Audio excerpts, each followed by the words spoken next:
taaxirlu déglu la vidéo bi nga xam ne ci la Abdou Nguer di expliquer lu waral procureur daal di koy woolu fi nga xam ne moom moo di ca brigade de recherche maanaam sàkku rek ñu woo ko ngir teewlu ko xëy na moom ci njoxtam dafa njoxtu ne li ñu koy wooloo mooy vidéo ba mu waxoon ci benn site internet daal di ci àddu di xamle ne li waral ñu may woo mooy leen rek la vidéo boo xam ne wax naa ko commenté ci communiqué bu procureur bi xamal ko ne ko ànduma ak yow wala gëmuma la médecin yi laa gëm moo tax xëy nañu woo ko nañ dem teewlu Abdou Nguer bu fekkee baax na régime su baaxul ñu jàll directement ci waxtaan bi parce que loolu rek la jot a expliqué mais d'abord bu dee baax na dañ ciy déglu quelques minutes une minute ou bien ñu daal di mën a dem voilà problème mu régie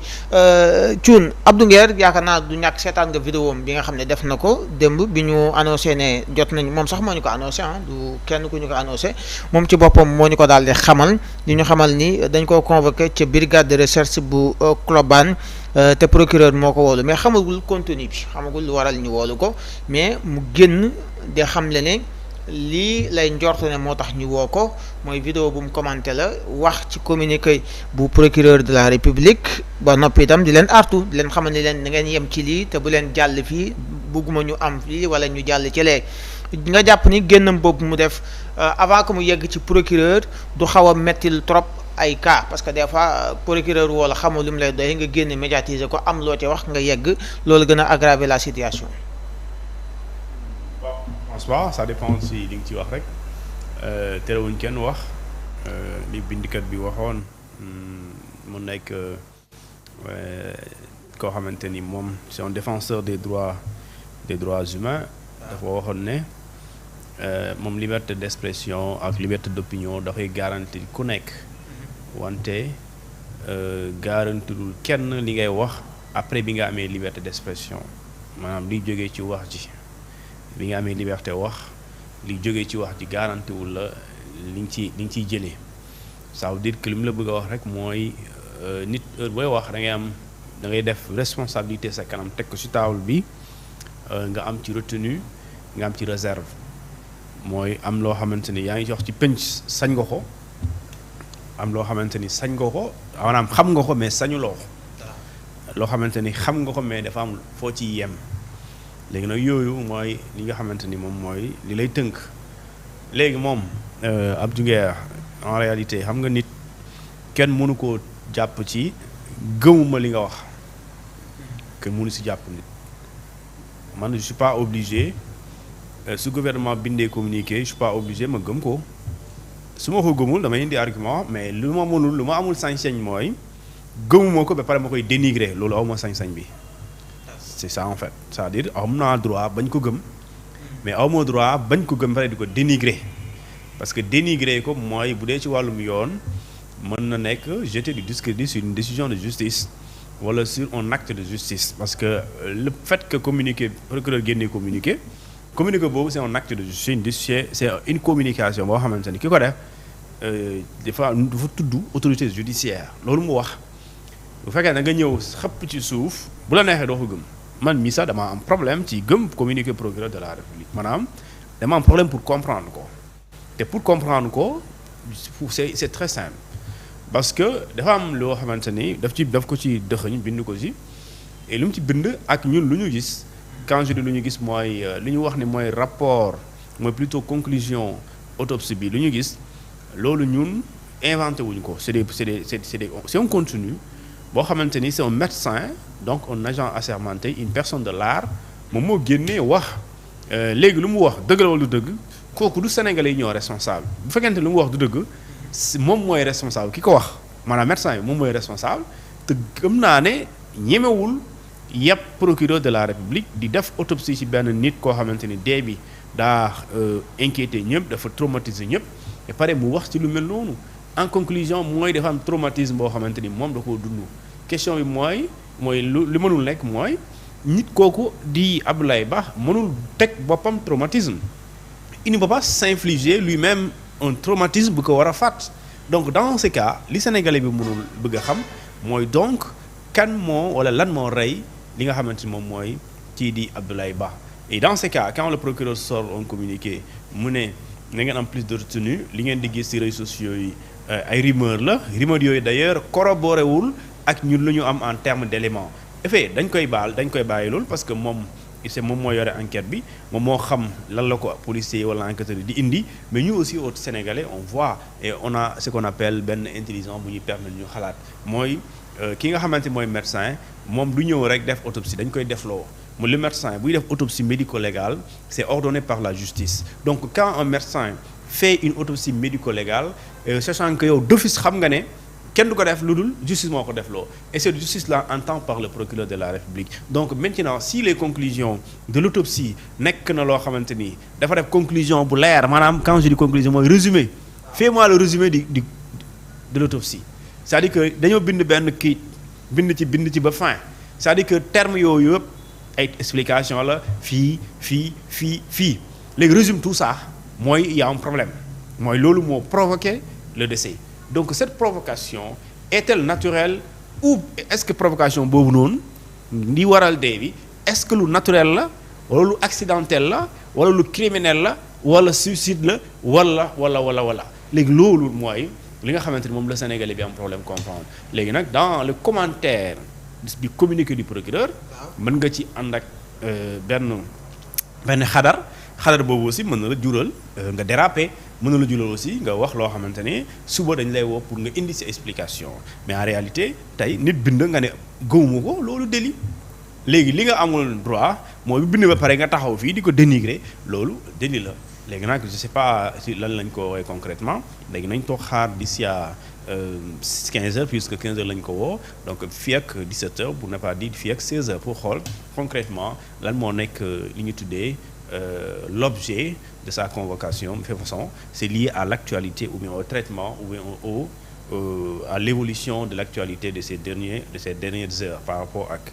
le décès bi nga xamante moom mooy le décès du étudiant Abdoulaye Ba.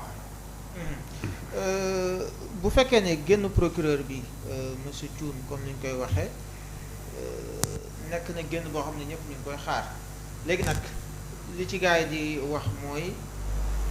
lan lay wax bu dee wax parce que génn na communiqué boo xam ne peut-être mën nañ ko tuddee genre annonce bu ñuy firndeel ni kat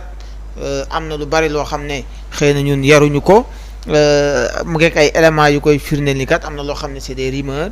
peut-être dafay xuus ci loolu ak lan nga jàpp ni itam mën na cee dikkaat parce que ñu ngi wax ni enquête bi waruñu ko woon a dénk police dañ ko waroon dénk gendarmerie pour mu am tëddee njaaxaanaay ak yi ni mel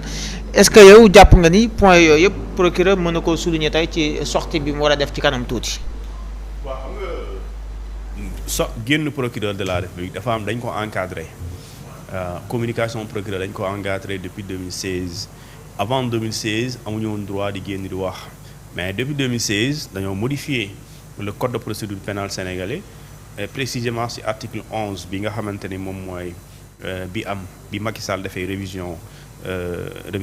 de certains codes dañ ciy insérer communication bi nga xamante ni procureur mën na ko def bu fekkente ni lu mel ni dafa am ci réew mi maanaam bu fekkente ni def benn mbir dafa xew ci xew mbir boobu noonu ay rumeur di ci daw ñu tuddee quoi information parcellaire parce que noonu la ko tuddee ak lu ñu tuddee des informations inexactes et quand je parle de des informations parcellaires ou inexactes mooy c'est lorsque procureur jàpp na ne xibaar yi wala lii daw ci mbedd mi ci pénc mi loolu bokkul ak lu ñu am loolu la ñuy tuddee ñoom information parcellaire ou information inexacte wala bu fekkente ni mbir mi xew dafa waral li ñuy tuddee troubler ordre public muy continuer di ko troubler alors procureur de la République yoon daf ko ne boo amee autorisation sa hiérarchie du procureur général ak ministre de la justice da ngay def lu ñu tuddee sortie nga def communication mais communication bi wax naa la c'est encadré donc moom dafa am foo xamante ni fa la war a yem am na foo xam ne waru fa dugg fi mu war a yem mooy les éléments yi nga xamante ne su ko waxee du laal daray enquête bi parce que foofu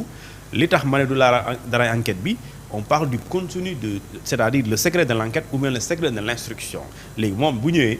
yenn éléments yi si man jàpp naa ne loolu lay wax te loolu su ma doon joxe pari su doon damay parier je dirais que le procureur dafay communiquer sur le document la fameuse autopsie et la fameuse autopsie mooy Abdoulaye Ba est-ce que dee bu naturel la wala déet c'est la question principale est-ce que Abdoulaye Ba dafa dee bu naturel wala déet dee bu naturel nga expliquer dee bu naturelul lan moo créer les circonstances les circonstances du décès et le mode de décès mooy lan moo xew ba processus bi ba moom mu faatu bi mu faatoo ndax nit la walla nit moo provoqué faatu bi bu dee nit la procureur moom lan la ci nar mooy enquête bi mu war a def pour situer les responsabilités ban façon enquête la ak ci kañ ban diir lañ ko mën a séentu mooy si Ablaye Ba en réalité n'est pas mort d'une mort naturelle en principe automatiquement mooy am na nit ñu ko def ndax dañ koo dóor ndax dañ koo torturer façon loolu yëpp ok mais day fekk mu am ku def léegi ku def kooku noonu procureur moom mooy def enquête ak ñu ci àndal pour ñu dem wër ñooñu bu dee civil lañ dañ leen di wër bu dee policier dañ leen war a wëri jàpp leen indi leen yóbbu leen ci kanamu yoon ñu juger leen condamner leen sévèrement à la hauteur de ce que de lu ñu def et loolu mooy li nga xamante moom procureur loolu lay xaar léegi nag lu mu mënul wax mooy mënul ñëw du dugg ci enquête loo xamante ne enquête bi moo nekk en cours di tibb élément par élément jàpp nañ diw indi nañ diw li lañ def déedéet mais day ñëw ci li nga xamante ne moom su ko laalee du dugg ci biir enquête bi nga xam moo nekk en cours donc en grosso modo autopsie bokkul ci parce que quand l'autopsie ça sert à quoi da ngay ñëw naan bu ma defarloo autopsie man autorité judiciaire bi médecin bi lii la ma wax comme sénégalais yéen jàpp leen ne diw lii moo ko rey walla diw ci lii la deewee léegi nag après bi nga xamee ne ci lan la deewee débat bi foofu lay tàmbali parce que lépp mën na nekk s'il parle de mort naturelle même s'il parle de mort naturelle man du personnellement damay am problème pour gëm ko parce que problème bi ma am mooy Ablaye Ba la journée du 9 ñi nga xam ne ñoom ñooy étudiants yi ñoom danoo seede ne dara feebarul alors la journée du 9 la nuit wala ngoon si avant muy faatu ñoom dañuy wax ne dañ ko fekk fi moom génnuloon ci néegam la nekkoon te avant moom muy faatu dara dalu ko mais y a eu yenn événement yi am circonstance créé circonstance yooyu moom mu daal di faatu léegi lan moo ko faat ak kan moo ko faat loolu mooy li ñu war a déterminer yooyu nag man mënuma ko génnee yow mënoo ko journaliste bee mënu ko ku ko mën kenn kese la ginnaaw yàlla mooy procureur de la république moom lañ ko sas bi mooy moom mooy defal lu autopsie bu wax bu autopsie bi ñëwee bu dee tey xel na ci te xel da ciy teey moom mu daal di def enquête boo xamante ni da koy def ak officier de police judiciaire ñu wax ñu dëggantaan en principe